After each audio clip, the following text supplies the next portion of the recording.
तो आज मैं आपको एक अनोखी रहस्यमय कहानी सुनाऊंगा। अगर आप चैनल पर नए हैं तो अभी सब्सक्राइब कर ले तथा कहानी पूरा देखे। अंत में एक अनोखा रहस्य छुपा है। धन्यवाद। तो सुनिए। सृष्टि के एक ऐसे भाग की बात है जहां अत्यधिक सौंदर्य था। यहाँ के निवासी, जिन्हें रूपवान कहा जाता था, केवल बाहरी रूप, रंग और भौतिक सुंदरता को ही जीवन का एकमात्र सत्य मानते थे। वे कुरूपता, बीमारी या साधारणता को स्वीकार नहीं करते थे और उन्हें अपने समाज से दूर रखते थे। उनके इस सही दृष्टिकोण के कारण नगर में प्रेम और करुणा का अभाव हो गया था, क्योंकि वे केवल उन्हीं से प्रेम करते थे जो सुंदर दिखते थे। इस नगर के बाहर एक जर्जर टूटी हुई कुटिया में दर्शनी नाम की एक वृद्ध महिला रहती थी। दर्शनी का रूप साधारण था और उम्र तथा बीमारी के कारण वह कुरूप दिखती थी। समाज ने उसे बहिष्कृत कर दिया था, पर वह शिव की परम भक्त थी। वह मानती थी कि शिव का सौंदर्य बाहरी नहीं बल्कि आंतरिक है। दर्शनी ने कठोर तपस्या की, प्रार्थना की कि शिव उस समाज को आंतरिक सौंदर्य और सच्चे प्रेम का मूल्य समझाए। शिव ने उसकी प्रार्थना सुनी और उन्होंने एक अत्यंत आकर्षक सुंदर युवक का रूप धारण किया। ये युवक इतना सुंदर था कि रूपवान नगर के लोग उसे देखते ही मोहित हो गए। उसके बाल घुंघराले थे, आंखें तेजस्वी थीं और वस्त्र रेशमी थे। युवक शिव नगर के बीचों बीच आया और सबने उसे घेर लिया। नगर के राजा ने युवक से कहा, हे देवदूत, आप इतने सुंदर हैं, आप हमारे नगर में रहें, हम आपकी पूजा करेंगे। आप हमें सिखाएं कि हम अपनी सुंदरता को कैसे बनाए रखें। युवक ने मुस्कुराते हुए कहा, मैं तुम्हें सौंदर्य का रहस्य बताने आया हूँ, पर पहले मुझे सबसे सुंदर वस्तु दिखाओ जो तुम्हारे नगर में है। राजा ने उसे हीरे, जवाहरात और सुंदर मूर्तियां दिखाईं, पर युवक ने हर चीज को अस्वीकार कर दिया। अंत में युवक ने राजा से कहा, मैंने सुना है कि नगर के बाहर एक वृद्ध महिला रहती है, मैं उसी को देखना चाहता हूँ। रूपवान लोग चौंक गए। उन्होंने कहा, वह कुरूप है, वह हमारी सुंदरता को अपवित्र करेगी, वह हमारे नगर के लायक नहीं है। युवक ने कहा, जिस सौंदर्य को एक कुरूप चेहरे से डर लगे, वह सौंदर्य नहीं, केवल अहंकार है। युवक उन रूपवान लोगों के साथ दर्शनी की कुटिया तक गया। दर्शनी उस समय अपनी टूटी हुई कुटिया में बैठकर फटे कपड़ों में शिव स्तुति गा रही थी। उसका चेहरा झुर्रियों से भरा था, पर उसकी आंखें आंतरिक शांति से चमक रही थीं। युवक ने दर्शनी को प्रणाम किया। युवक ने राजा से पूछा, अब बताओ, कौन सुंदर है?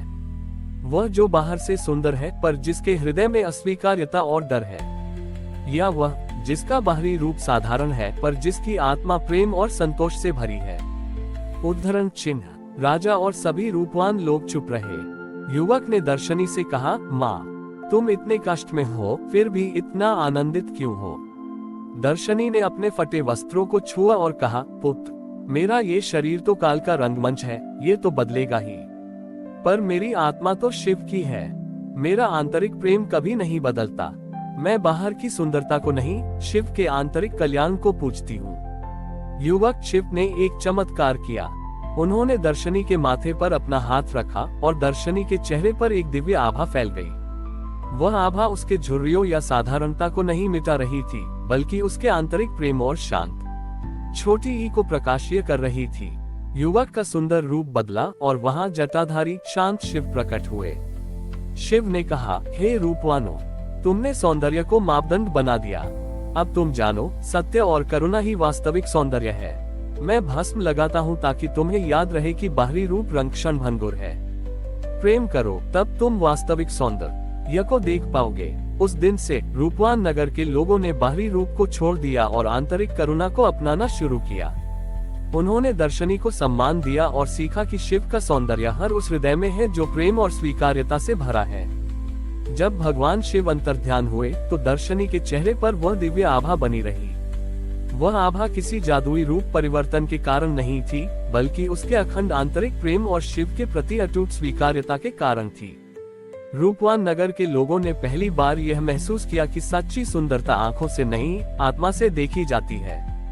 नगर के राजा और सभी निवासी पश्चाताप से भर गए। उन्होंने तुरंत दर्शनी के पैरों में गिरकर क्षमा मांगी कि उन्होंने वर्षों तक उनकी उपेक्षा की और केवल उनके बाहरी रूप को देखकर उन्हें बहिष्कृत किया। दर्शनी ने उन्हें सहर्ष क्षमा कर दिया। उसकी क्षमा में कोई अहंकार नहीं था, केवल शुद्ध प्रेम था। नगर के राजा ने निश्चय किया कि वे इस महान सत्य को सदैव याद रखेंगे। उन्होंने दर्शनी के सम्मान में कई बड़े परिवर्तन किए।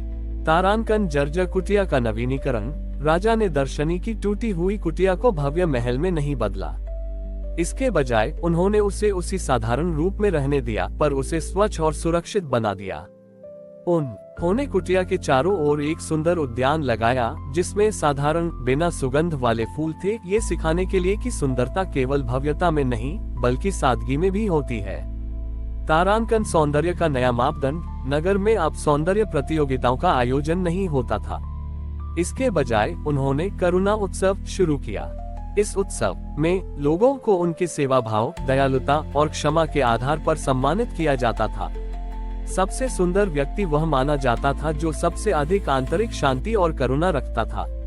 तारांकन दर्पणों का स्थान परिवर्तन। पहले नगर के लोग हर जगह बड़े बड़े दर्पण लगाते थे ताकि वे अपनी सुंदरता को निहार सकें। राजा ने उन सभी दर्पणों को नगर के विद्यालयों और धर्मशालाओं में दान करवा दिया। अब वे दर्पण बच्चों को शिक्षा देने के लिए और जरूरतमंदों को उनके दैनिक कार्यों में मदद करने के लिए उपयोग किए जाते थे। दर्शनी को नगर में सबसे पवित्र गुरु का दर्जा मिला। वह हर दिन लोगों को सिखाती थी कि कैसे अपने बाहरी रूप, रंग और भौतिक वस्तुओं के प्रति लगाव को त्याग कर अपने आंतरिक सौंदर्य को विकसित करें। उसने समझाया कि शिव का भस्म लगाना केवल वैराग्य नहीं है, यह एक घोषणा है कि शरीर क्षणभंगुर है, इसलिए उस पर अहंकार न करो। असली पूजा शरीर को सुंदर बनाने में नहीं बल्कि आत्मा को प्रेम और करुणा से पवित्र करने में है। रूपवान नगर अब केवल बाहरी सुंदरता के लिए नहीं बल्कि अपनी गहरी आंतरिक शांति और असाधारण करुणा के लिए प्रसिद्ध हो गया। वे अब किसी भी कुरूपता या बीमारी को अस्वीकार नहीं करते थे बल्कि उन्हें सेवा और प्रेम के अवसर के रूप में स्वीकार करते थे। दर्शनी ने अपने अंतिम समय तक प्रेम की आभा से उस पूरे समाज को प्रकाशित किया और यह सिद्ध कर दिया कि शिव की भक्ति हमें बाहरी सत्य को छोड़कर आंतरिक सत्य को देखने की दृष्टि देती है। हमारी और भी आध्यात्मिक एवं अनोखी कहानियां देखने के लिए हमारे चैनल पर जाएं तथा धार्मिक एवं पौराणिक अनोखी कहानियां हमारे चैनल पर है। कृपया जाके देखें तथा हमारे चैनल को सब्सक्राइब करके रखें और वीडियो लाइक जरूर करें। धन्यवाद।